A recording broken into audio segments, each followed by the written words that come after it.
Hi guys. अब आज आप लोग देख सकते हैं कि आज हम लोग शुरू करने वाले हैं दिल्ली सल्तनत। दिल्ली सल्तनत हम लोग का उसका काल कब से कब रहता है तो 1206 से 1526 ईस्वी तक दिल्ली सल्तनत रहता है। ठीक है, तो आज हम लोग इसी दिल्ली सल्तनत को देखने वाले हैं। तो आप लोग यहाँ पे देख सकते हैं कि दिल्ली सल्तनत में सबसे पहले हम लोग यहाँ पे पाँच लोगों द्वारा शासन किया जाता है। पहला वंश है गुलाम वंश द्वारा शासन किया जाता है, और दूसरी वंश देखें तो हम लोग का खिलजी वंश द्वारा शासन किया जाता है। तीसरा तुगलक वंश द्वारा शासन किया जाता है। चौथा सैयद वंश द्वारा शासन किया जाता है, और पांचवा लोधी वंश द्वारा शासन किया जाता है। तो यहाँ पे हम लोग का दिल्ली सल्तनत में 5 वंश द्वारा शासन किया जाता है। तो चलिए अब हम लोग इन सभी को थोड़ा सा देख लेते हैं, उसके बाद विस्तार से हम लोग सभी को 5 वंश को हम लोग देखेंगे। तो यहाँ पे हम लोग को सबसे पहले जानने वाली हम लोग के लिए बात है कि हम लोग अगर गुलाम वंश को ही देखें तो गुलाम वंश हम लोग का इसका समय काल कब से कब तक रहता है तो इसका हम लोग का टाइम पीरियड है 1206 ईस्वी से 1290 ईस्वी। और इसमें हम इसका संस्थापक कौन है तो कुतुबुद्दीन ऐबक हैं। कौन है? कुतुबुद्दीन ऐबक। और इस कुतुबुद्दीन ऐबक हैं। और जो हम लोग का यहाँ पे गुलाम वंश है, गुलाम वंश कितना वर्ष तक दिल्ली सल्तनत में शासन करता है तो ये हम लोग का 84 वर्ष तक शासन करता है।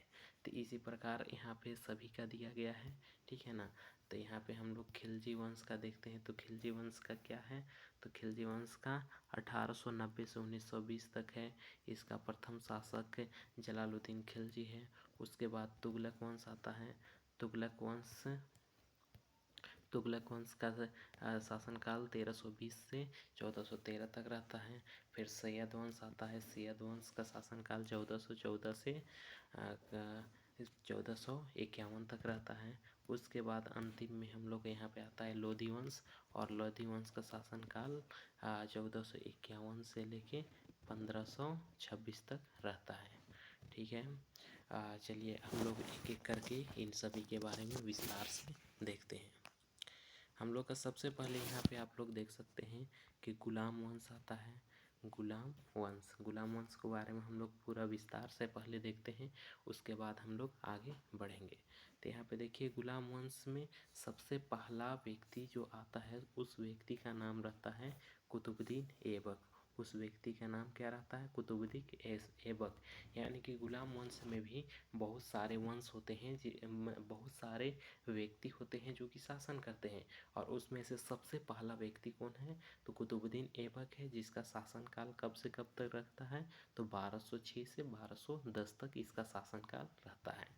देखिए आप कुतुबुद्दीन ऐबक के बारे में थोड़ा सा हम लोग अच्छा से जान लेते हैं। पहला पॉइंट यहाँ पे उसके बारे में है कि ये हम लोग का तुर्क शासक है। उसके बाद दूसरा पॉइंट देखें तो हम लोग का यहाँ पे कुतुबुद्दीन ऐबक जो है, ऐबक का अर्थ होता है, ऐबक का अर्थ होता है यहाँ पे चंद्रमा का देवता। उसके बाद में आगे हम लोग यहाँ पे देखते हैं तो यहाँ पे जो गुलाम वंश है, गुलाम वंश के संस्थापक कौन है तो गुलाम वंश के संस्थापक कुतुबुद्दीन ऐबक है। अगला पॉइंट है हम लोग का कि जो कुतुबुद्दीन ऐबक है इसकी राजधानी क्या थी तो इसकी राजधानी हम लोग का लाहौर था। क्या था? लाहौर राजधानी था। ठीक है। अगला पॉइंट है कि इसने कभी भी सुल्तान की पदवी धारण नहीं की थी। यानी कि यहाँ पे दिल्ली सल्तनत में हम लोग देखें कि दिल्ली सल्तनत का सबसे पहला वंश गुलाम वंश है, और गुलाम वंश में भी सबसे पहला शासक कुतुबुद्दीन ऐबक है। और ये कुतुबुद्दीन ऐबक जो है ये तुर्क शासक है। इसका नाम का अर्थ होता है चंद्रमा का देवता। और गुलाम वंश के संस्थापक कौन है तो कुतुबुद्दीन ऐबक है, और इसकी राजधानी लाहौर रहती है। और इसने कभी भी पदवी धारण, सुल्तान की पदवी धारण नहीं की। उसके बाद अगला पॉइंट आप लोग देख सकते हैं यहाँ पे कि गुलाम वंश का अन्य और बहुत सारे नाम से जाना जाता था। जैसे कि यहाँ पे हो गया महमुक वंश हो गया। उसके बाद में दास वंश हो गया, इलबारी वंश हो गया। ये गुलाम वंश के ही अन्य नाम हैं। आगे चलिए आगे देखते हैं और क्या है इसकी उपलब्धियां हम लोग देखते हैं। तो इसे लाख बख्श और पीर बख्श के नाम से भी जाना जाता है। लाख बख्श के लाखों का दान करने के कारण इसे लाख बख्श के नाम से जाना जाता था और हाथियों का दान करने के कारण इसे पीर बख्श के नाम से जाना जाता था। आगे देखिए इसने कुछ निर्माण कार्य भी किए हैं और इसका निर्माण कार्य क्या है उसको हम लोग देखते हैं। तो इसका सबसे पहला निर्माण किया इसके द्वारा किया गया है कुतुब मीनार का निर्माण कराया गया है। आप लोग जैसा कि सुने ही होंगे या तो जानते होंगे कि कुतुब मीनार जो बना था इसमें एक व्यक्ति का हाथ नहीं था, इसमें 2-3 व्यक्ति मिलकर बनाए थे। तो आप लोग से अगर यहाँ पे पूछा जाए कि कुतुब मीनार कहाँ पे है तो ये सबसे पहला क्वेश्चन हम लोग को बनता है कुतुब मीनार कहाँ पे है। तो ये हम लोग का दिल्ली में है, ठीक है। उसके बाद इसका निर्माण किसने शुरू किया था, कुतुब मीनार का निर्माण किसने शुरू किया था, ये किसने शुरू किया था तो कुतुबुद्दीन ऐबक ने शुरू किया था और प्रथम मंजिला इसने कंप्लीट कराया था, प्रथम मंजिला इसने निर्माण कराया था। उसके बाद में आप लोग आगे देखिएगा तो इसके दामाद आते हैं और इसके दामाद जो कि इल्तुतमिश नाम रहता है और वह पूरी मंजिल को कुतुब मीनार को पूरी तरह बनाते हैं। और यहाँ पे एक क्वेश्चन और बनता है कि कुतुब मीनार का निर्माण कुतुब मीनार का निर्माण कुतुब मीनार का निर्माण कुतुबुद्दीन ऐबक द्वारा किसकी याद में बनाया जा रहा है। तो ये किसकी याद में कुतुब मीनार बनाता है तो बख्तियार काकी की याद में, ये बख्तियार काकी की याद में क्या करते हैं तो कुतुब मीनार का निर्माण कराते हैं। आगे देखिए इसके बारे में आगे और पॉइंट है कि भारत में सबसे पहला मस्जिद का नाम क्या था तो कुवियत उल इस्लाम, जिसका निर्माण भी किसने कराया था तो कुतुबुद्दीन ऐबक ने ही कराया था और ये हम लोग का दिल्ली में ही स्थित है। उसके बाद एक और इसका निर्माण इसके द्वारा निर्माण किया गया था 2.5 दिन का झोपड़ा, ठीक है ना। और ये 2.5 दिन का झोपड़ा कुतुबुद्दीन ऐबक द्वारा निर्माण किया गया था और ये कहाँ पे स्थित है तो अभी वर्तमान में ये अजमेर राजस्थान में स्थित है। आगे देखिए उसके बाद में इसकी और अगर इम्पोर्टेंट पॉइंट देखें तो ये कुतुबुद्दीन ऐबक जो हैं ये 1210 में चौगाल पोलो खेलते हुए घोड़ा से गिरकर इनकी मृत्यु हो जाती है। तो इसकी मृत्यु हो जाती है। उसके बाद में इसके एक बेटा रहता है जिसका नाम क्या रहता है आराम शाह रहता है। क्या नाम रहता है आराम शाह रहता है। वो गद्दी पर बैठता है लेकिन अयोग्य शासक होने के कारण यहाँ पे क्या होता है कि वहाँ के लोगों द्वारा उसके दामाद यानी कि कुतुबुद्दीन ऐबक के दामाद इल्तुतमिश को गद्दी पर बैठा दिया जाता है, ठीक है। और ये जब इल्तुतमिश गद्दी पे बैठ रहा था तो उस समय ये एक बदायूं नामक स्थान वहाँ पे था और वहाँ का ये गवर्नर था, ठीक है ना। आगे देखिए और इसने इल्तुतमिश जब गद्दी पे बैठा तो ये गद्दी में बैठते के साथ में ही क्या करता है तो ये दिल्ली को अपना राजधानी बनाता है। किसे राजधानी बनाता है तो अपना दिल्ली को ये राजधानी बनाता है। इसके बाद में इसने दिल्ली सल्तनत का वास्तविक संस्थापक कहा जाता है। यहाँ पे देखिए एक क्वेश्चन आप लोगों का बहुत ही इम्पोर्टेंट आ जाता है कि अगर आप लोग से पूछा जाए कि यहाँ पे दिल्ली वंश का संस्थापक कौन है तो कुतुबुद्दीन ऐबक होगा। लेकिन अगर यहाँ पे पूछा जाए कि दिल्ली वंश का वास्तविक संस्थापक कौन है तो आप लोग का आंसर होगा इल्तुतमिश।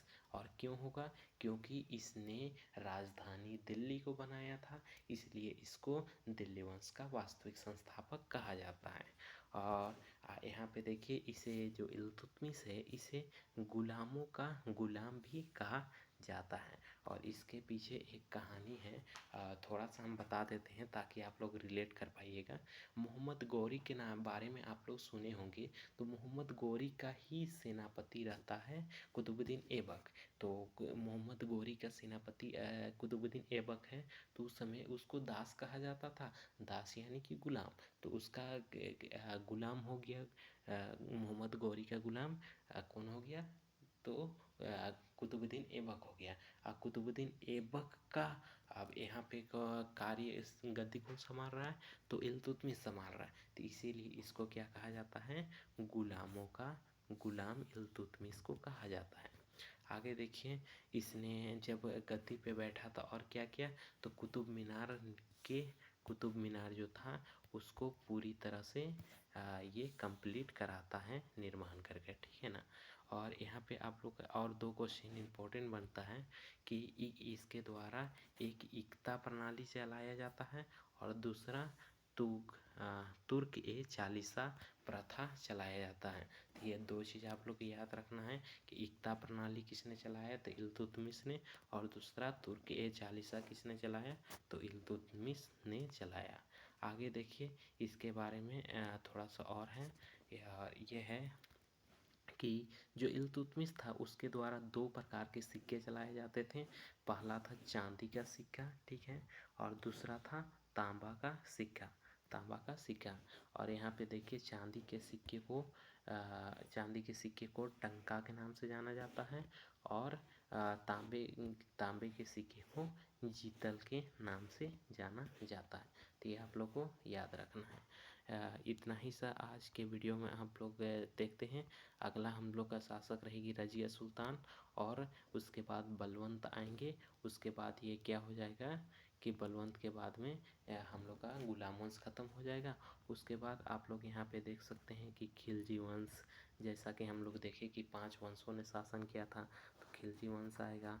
उसके बाद में आप लोग यहाँ पे देख सकते हैं, उसके बाद तुगलक वंश आएगा। तुगलक वंश के बाद में हम लोग का यहाँ पे था कौन सा वंश, तो अगला वंश हम लोग का यहाँ पे था सैयद वंश। सैयद वंश के बाद में सबसे अंतिम आएगा लोधी वंश, और लोधी वंश के बाद में आप लोग का यहाँ पे ख़त्म हो जाता है और यहाँ पे मुग़ल काल स्टार्ट हो जाता है। तो आप लोग के सिलेबस में देखिएगा तो दिल्ली सल्तनत में 1526 तक ही पढ़ना था और यहाँ तक में आप लोग का कंप्लीट हो जाता है। अगर आप लोग को नोट्स चाहिए रहेगा तो कमेंट में बताइएगा, हम इसको आप लोग के पास में दे देंगे, ठीक है। आज के लिए वीडियो इतना ही सा रहेगा, अगला दिन इससे आगे देखेंगे, ठीक है।